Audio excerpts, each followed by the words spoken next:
Hi, I'm Verity Babbs, and welcome to this episode of me talking to my friends about art. Today, I'm talking to Josephine Bailey.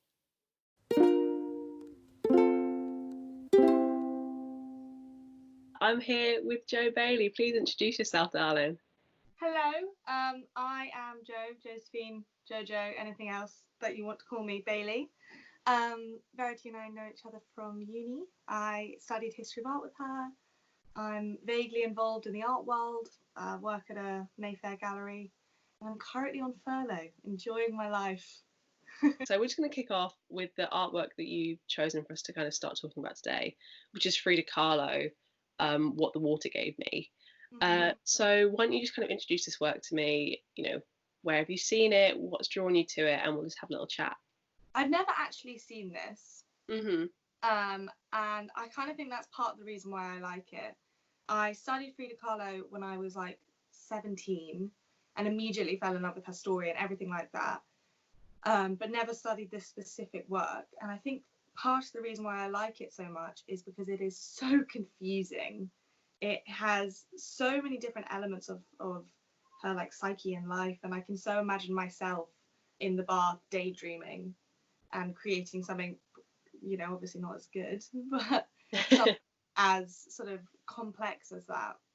And I just think it's such a strange and beautiful piece, and I've just always been really interested by it because I've never seen anything like it, but I've never actually seen it. I would love to. One of my life goals is to go to her house in Mexico, but other than that, I've never seen it. So she's in the bath, and we've got all of these kind of motifs from her life popping up. I think you know a considerable amount more than about Frida Kahlo than I do, but these kind of figures from her life. Yeah, she has on the bottom right, there's a picture of her and like a white figure lying on what looks like it could be like some sort of mattress or piece of soil or something like that. And it's interpreted in a few different ways. It could be the fact that she consistently had miscarriages. I think she had something like 5 miscarriages in her life. And it could also be a representation of herself because she was bedbound for a large portion of her life. And then she's got a piece of America. It's one of those skyscrapers that and you pretty much immediately kind of link it with New York. Yeah, exactly. I know she did go to New York quite a lot because Diego was beginning to become quite famous in America, and she hated it. And there's a very famous painting of her that she painted whilst in the hospital with her 2nd or 3rd miscarriage.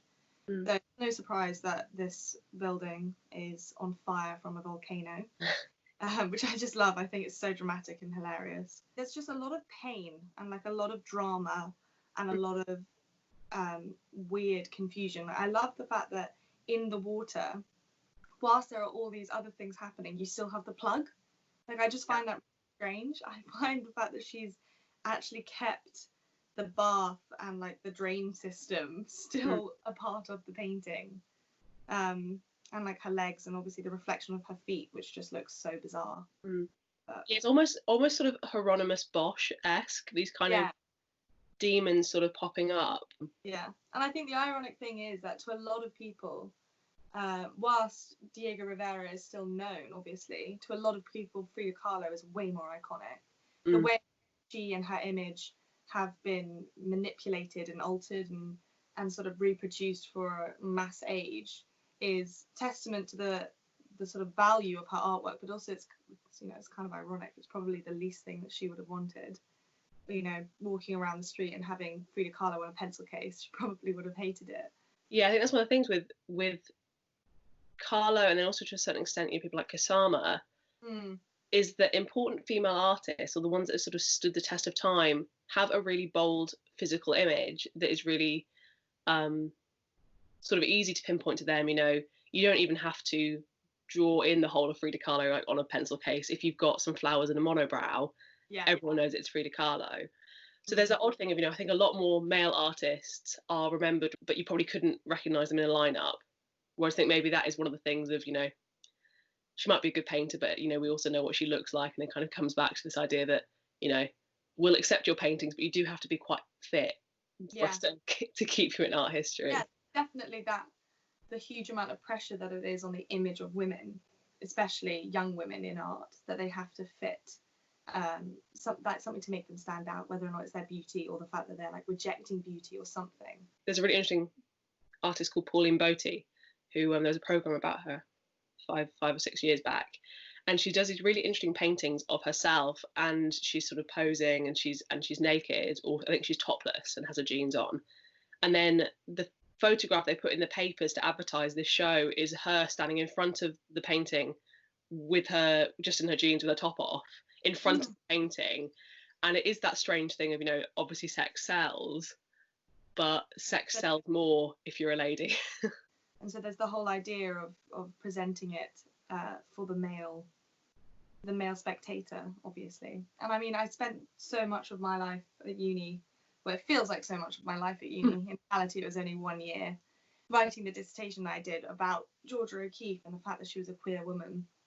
And I was always so frustrated by her representation through Stieglitz, and photos of an artist next to their work are always way more powerful if she is, and this is specifically if it's a female artist, they always seem way more powerful if she is somehow sexualized, that like she's managed to put the fact that she's a woman into her work. Like it's all to do with like your sexuality and your gender, and that's the reason why it's powerful. You can be a female artist, but it's hard to make your work not be interpreted as being about being a woman. Yeah. So male artists can make stuff, they can make art, and it's just about, what they want it to be about. Everyday life, even that, it doesn't have to be a gendered thing. It's also one of the most frustrating things I think about gender history is the fact that because the way in which, okay, this is a massive generalization, but like often the way in which history works is the documents you have are only from the voices of those who are represented.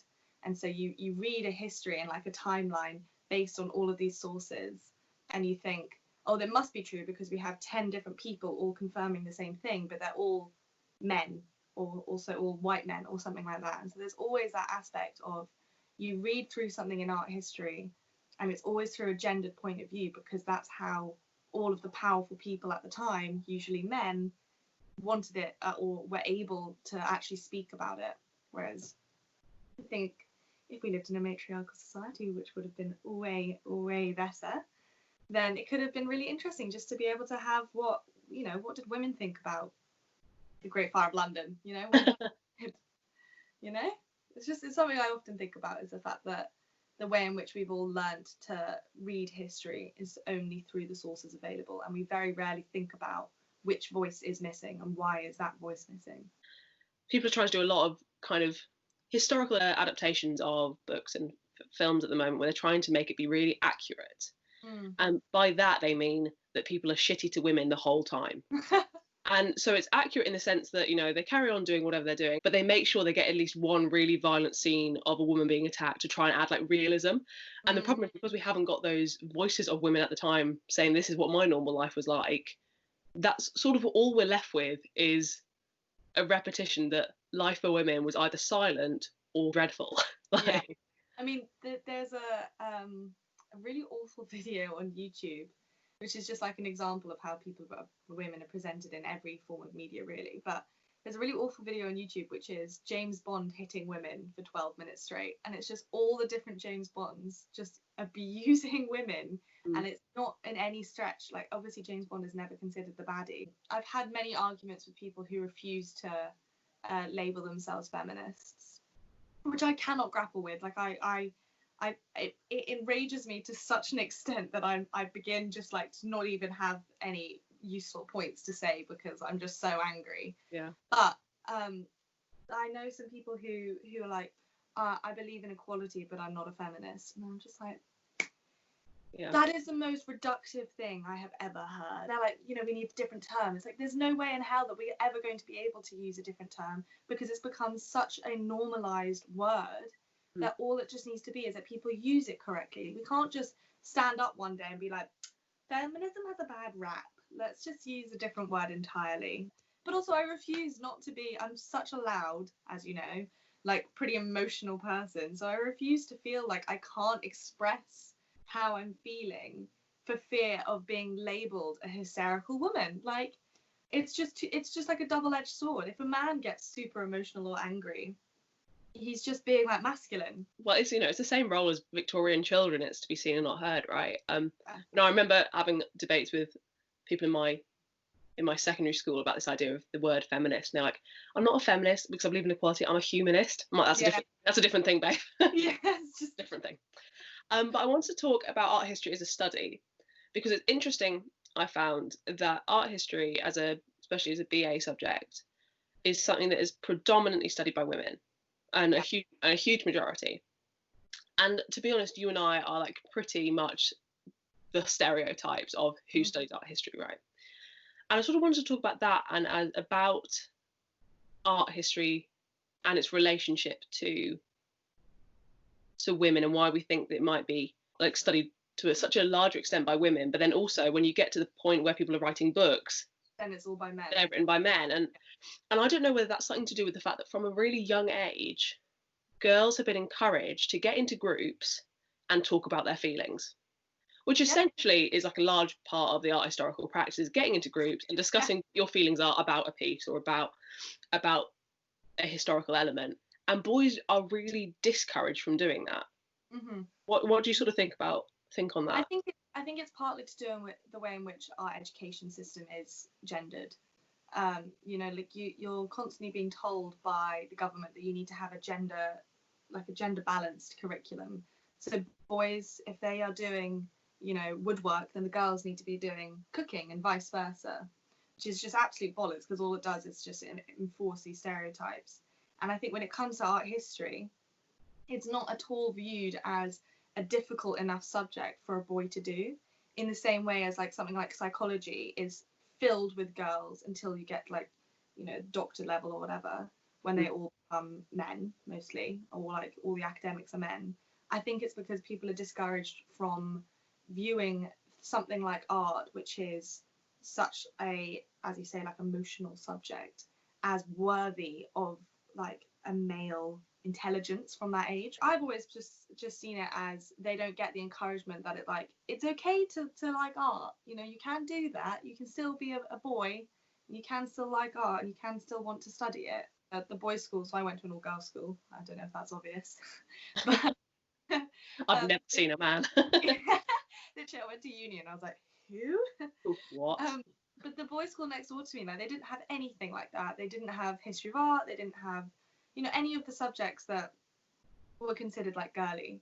And they were, and as a consequence, none of them obviously went to do history of art at uni, because it wasn't even on their radar. There's this element of, you know, if a boy is brave enough to go and study art history, almost you're so surprised that he is bothered. And also because we're trained to think that their opinion is really important because they're a bloke. They must be amazing. They're so encouraged in that space. I think also, you know, obviously we've spoken about it being a female space. It is also predominantly a privileged space in terms of the majority of people coming from, you know, at least comfortable circumstances, and mostly Caucasian circumstances. And that's one of the reasons why art history has this rep of, you know, like Kate Middleton studied it and this kind of thing. Though, like, the art world itself is such a terrifying and terrifyingly privileged space. I mean, having literally like come from a private school, then gone to Oxford, and then gone headfirst into the art world, you would have thought that like I've come from, and I clearly have come from, an incredibly privileged background, and I was still intimidated by the, I don't know any other word than like raw. Like, everyone was just so raw. As a whole, the art world is a very insular and very aggressively privileged environment, where how you look and how you speak are very, very important. And I think that definitely comes into play when you talk about, you know, who studies it, and the fact that it's not offered to a large range of state schools, or people from an underprivileged background don't feel like, because of this environment that the art world is, that they would fit into it. Yeah, so I mean, like, if you're not introduced to it at secondary school, it kind of massively reduces your likelihood of studying at university. So I mean, it wasn't available at my school, and my school was, you know, very middle of the road state comp. So for me, that felt like an odd thing, stepping into that world, because I found that there was just this gap in especially things like essay writing skills and this kind of stuff that, you know, it did take me 3 years to catch up. But I don't know, it is that difficult thing of it's hard to not feel like you're perpetuating that system by taking part in it. I totally understand what you mean, and I think that's why right now there are more and more institutions and companies and things like that that are really trying to open up the art world, focusing on like emerging artists and places like that. And then you also have like the Affordable Art Fair and the Other Art Fair and all of these places that are making art more accessible and less intimidating. And I think that social media also has a massive part to play in that. Whereas beforehand, you know, even 6-7 years ago, the most of the art that you would say would be in these intimidating contemporary galleries or in like the National Gallery, two places that are intimidating in different ways. One, because it's so full of history and you feel like, or at least I have felt like in the past, that you need to know everything possible. You need to know, like if you're walking around there and you have the semblance of knowing about art, then you should be able to answer any question, which is pretty intense. Or you have the Contemporary Gallery, the Gagosians, the Hauser&Wirths, all of the big dogs, where it's all about status, and the art shown is beautiful and amazing, and often you wouldn't see it anywhere else because it will just go into a private collection most likely, but it has that level of intimidation. And I think social media has really begun to break down those barriers where you get to actually see how it's created, either from like an artist's own page, or you have you know, the MA, MFA students who are going to become the next big thing, and you actually get to see them in the studios and you know, things like that. And I really personally feel like I've seen more on social media of the art world than I have in the near year than I have been working in the art world. It's brilliant in showing everyone this great scope and span of contemporary art, but the problem is then moving on from that, the way that someone becomes the next big thing, like you say, is a commercial gallery finding them. So yeah, I think there are still kind of gatekeepers, but, and you know, the problem with Instagram as well is there's bloody loads of people on it, and you know, how can you give someone the time and platform they deserve when there are over a million other people also deserving of that attention in different ways? Talk to me about procrastinating, where that kind of comes from and what you're sort of hoping to do with it. I have no idea what I'm hoping to do with it. That's the first thing. I set it up honestly on a whim, because I was spending all of my lunch breaks running around all of these galleries in Mayfair and places like that, and I was like, none of my friends, and I really wanted to share it because I thought it was all amazing and beautiful, and I was like, none of my friends on my normal Instagram care. Like, I remember I went to an exhibition at Hauser&Wirth and it was like a walk around tour by Katie Hessel. The Amazing Great Women Artists podcast. Exactly. Shout out. What a shout out. What a fantastic Instagram that is. But I posted on my normal Instagram, and I think I got like 4 likes. I mean, I didn't, but you know what I mean? Like, I could tell that no one really cared. And I was like, I know that Instagram isn't about the likes, but I ultimately would have appreciated it a little bit more if someone had been like, wow, that art looks amazing. Yeah. So then I set up Procrastinating, which did start out just as me posting the things that I was seeing and like writing my little interpretation, because I'm never going to be a blogger. I don't see myself setting up a blog. I feel like that's too much of a commitment. So the limited caption space is my blog, and I'll write whatever I feel against the art that I'm seeing, and I'm really enjoying it. It's really just it's a way that I can just be really annoying and art history and not annoy my friends. That's how I view it, basically. I found it completely an invaluable resource in terms of networking in this industry, because it, again, you know, it's an industry of privilege, but it's also, you know, it's an industry of it's who you know. And I found that almost all of the valuable work experience I got was after leaving this horrid unpaid internship at a commercial gallery, joining Instagram, and then just talking to artists and being like, hey, do you want any help with painting this thing, or, you know, could I help do some admin for your gallery? The value of art is only ever going to go up. People, you know, people are always going to, it's basically, it's a solid investment. So people are always going to buy expensive contemporary art and keep it in their basement until they can sell it on. And then you end up with institutions, even though there's this vast amount of wealth, they know that people are desperate to get work experience, so they can basically play the system. So where I was interning, it's illegal now to have unpaid interns for over 6 months. So every 4 months, they'd get a new intake of intern. And it is so odd that, given it's one of the most wealthy sectors in the market. pyramid scheme. Exactly. All the money and just like trickling little bits down. So if you're the mere intern, you're getting crumbs. Closing thoughts. I think my closing thoughts are, I am enjoying working in the art world, and I would like to see it change a bit. Mm-hmm. And I'd like to see it become a little bit more accessible. Yeah. I don't know how to do that, and that's, I think, part of the reason why I'm, sticking it out. I think I want to do my best to just continue to enjoy it and have some fun, and try not to become a stereotype, basically. And I think that places like Instagram are going to continue to be really important. Where can we follow you and hear from you, Jo? You can follow me at procrastinating_. I tried to have it without the underscore, but someone apparently already has it. All the good names for everything. Thanks for watching. You can follow Jo in all the ways written below. You can follow me at Verity Babbs Art on Instagram. Please do share this video about and look out for new episodes every Monday. Thanks.